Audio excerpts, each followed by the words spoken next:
Salut à tous et à toutes, bonne arrivée à cette nouvelle édition de Écho des Arts.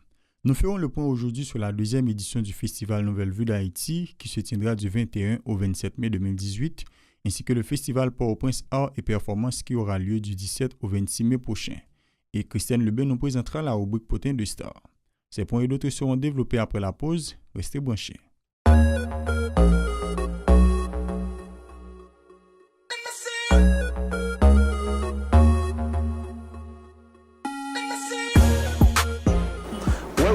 C'est G-Mix de Funkin. Venez inviter tout le monde à G-Mix Show.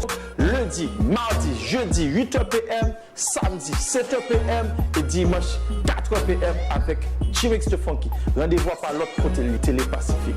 Ciao.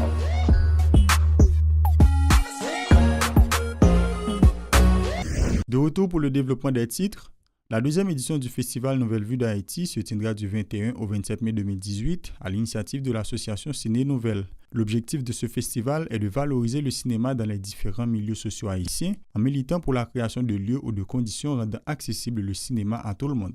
Fegenson Hermogène et Ruth Jerry Gabriel nous apportent des précisions.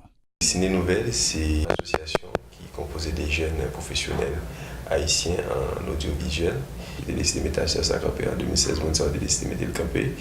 Et l'association, ça lui-même, il a un objectif va être lycée, comment on est capable améliorer et non seulement conditions de travail cinéation en Haïti tout mais qu'on est capable d'améliorer toute qualité cinéation même a produit et puis tout fait tout un ensemble de réflexions même de manière générale sur question cinéma même en Haïti.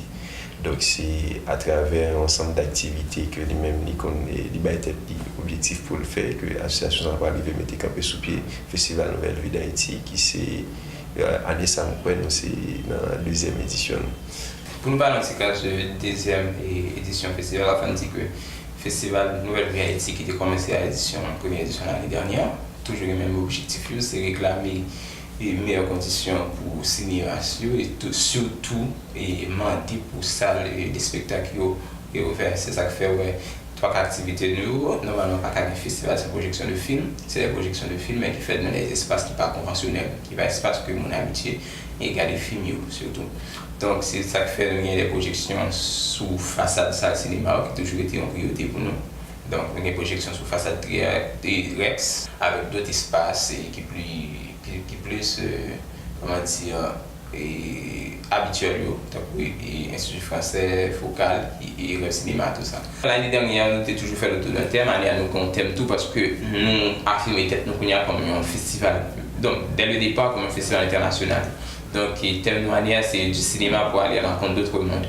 Et ça appelle réfléchir une classe par rapport avec la programmation, avec les choix films, parce que nous sommes obligés de faire un appel à film international pour jouer un film et pour passer dans un festival là.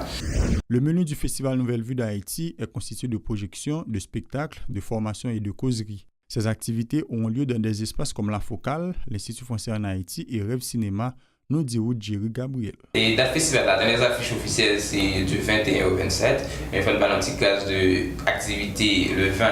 Il y a un carte blanche qui va avec Maxence Zeni, qui c'est un VJ, un artiste performeur, qui a une performance qu'elle a fait dans un valou à 7h. Et parce que nous allons carte blanche, c'est pour dire un peu que le cinéma, pas seulement qui fait cinéma. Il y a une performance qui a fait le samedi, suivi de l'installation qui a été dans un valou pendant tout ce festival là, que nous sommes capables de visiter et à regarder. Donc, date aussi 21 soirée d'ouverture la fête dans l'Institut français, donc tout le monde est invité. Film d'ouverture là, c'est dimanche 4 janvier. Et une adaptation du bicentenaire de Lionel Touillot que François Ventoux, un réalisateur français, fait.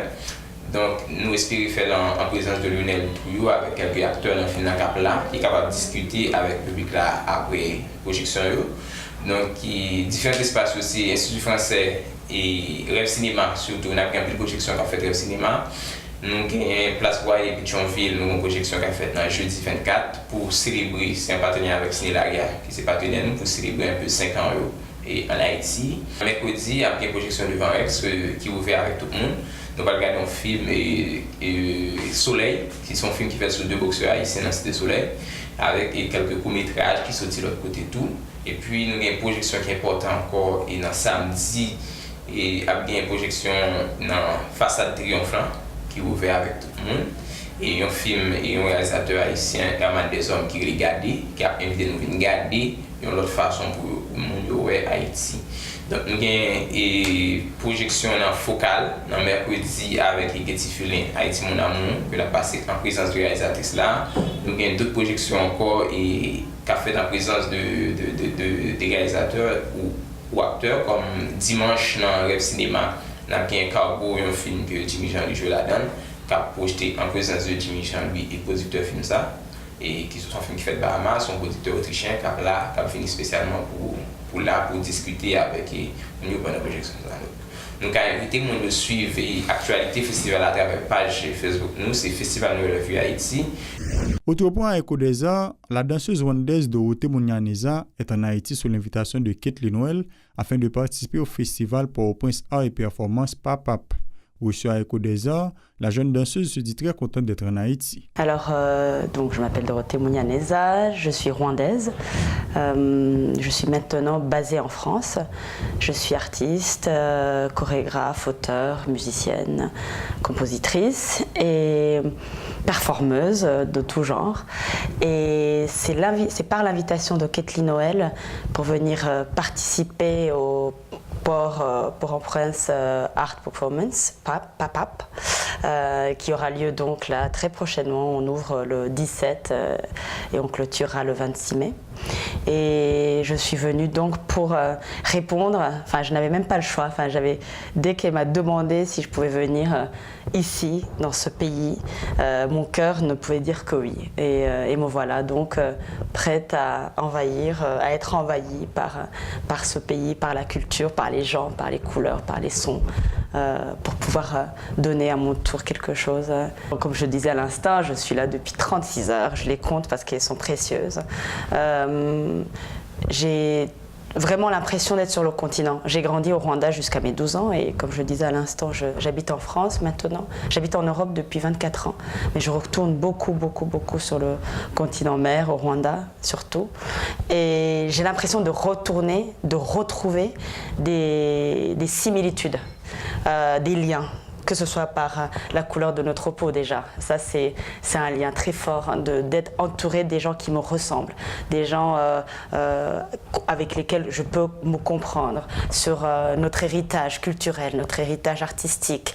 Et en même temps, je sens que, comme dans la création, comme dans une création artistique, comme dans une œuvre artistique, je sens que dans ce pays, il faut passer par cet endroit où on est brisé, l'endroit où ça s'effondre pour pouvoir renaître des cendres.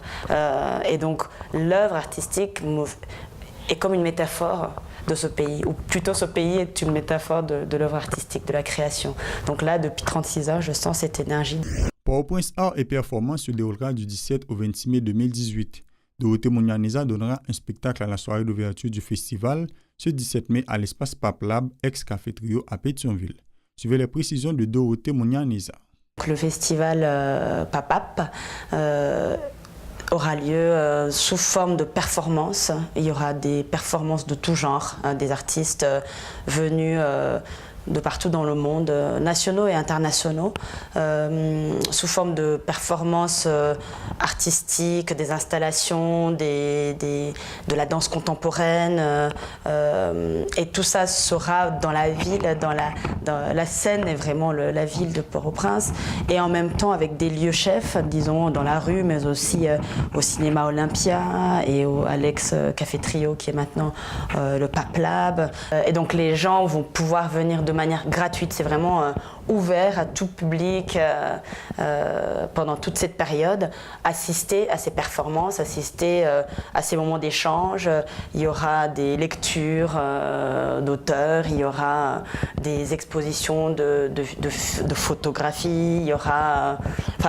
c'est un mélange et vraiment je pense que c'est un moment pour pouvoir découvrir la créativité locale et internationale. Il y a un thème, oui, c'est Port-au-Prince, art et performance. Je pense que c'est vraiment ça, l'endroit où on peut placer, où, en tout cas, je sens la convocation même ou l'invocation même de ce festival. Et bien sûr, la place que prendra la danse contemporaine sous toutes ses formes, dans tous ces lieux, est assez centrale. À l'ouverture, il y aura 2 événements. Il y a une performance donc que je ferai et que j'ai nommée Et la mer entre nous. Ce sera le soir du 17, le soir de l'ouverture. Et il y aura aussi la restitution du laboratoire que sur lequel je travaille en ce moment avec des danseurs. Et dans cette performance, je pense qu'il y aura une grande part de musique, de chant, de danse pour continuer à prolonger ce dialogue du festival et des arts et de Port-au-Prince et de la performance. Place maintenant à Christiane Lubin pour la rubrique Potin de Star.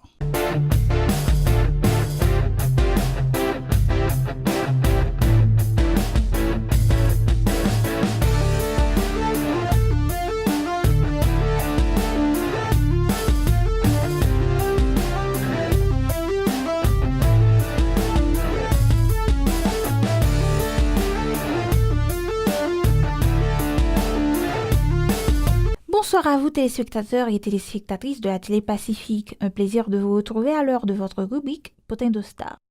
Aujourd'hui, le premier point concerne le rappeur américain Kanye West qui se lance dans l'architecture. On a pu lire sur son compte Twitter que ce projet d'architecture sera une branche de Yeezy appelée Yeezy Home. Yeezy jusque-là était une entreprise de mode, mais le rappeur a fait savoir qu'elle n'est plus seulement cela, car il veut faire de Yeezy une entreprise incontournable. Et c'est Yeezy Home qui sera la première parmi les nombreuses filiales que Kanye West veut développer. Hier encore, j'avais 20 ans, je caressais le temps et jouais de la vie comme on joue de l'amour, et je vivais la nuit sans compter sur mes jours qui fuyaient dans le temps. Le dernier point concerne le chanteur français Charles Aznavour qui a été transporté d'urgence à l'hôpital après une chute. D'après son attaché de presse, il n'y a rien de cassé. Il s'est foulé la main et le poignet. Âgé de 93 ans, déjà en avril dernier, il avait annulé un concert en Russie à cause des problèmes de santé. Espérons que Charles Aznavour sera de nouveau prêt pour la scène, car il est attendu pour une tournée française à partir du 5 juin. Ignorant le passé, conjuguant au futur, je précédais de moi toute conversation. Voilà, mesdames, messieurs, ici prend fin la rubrique Potin de Star. Je vous donne rendez-vous pour une autre sortie de cette rubrique.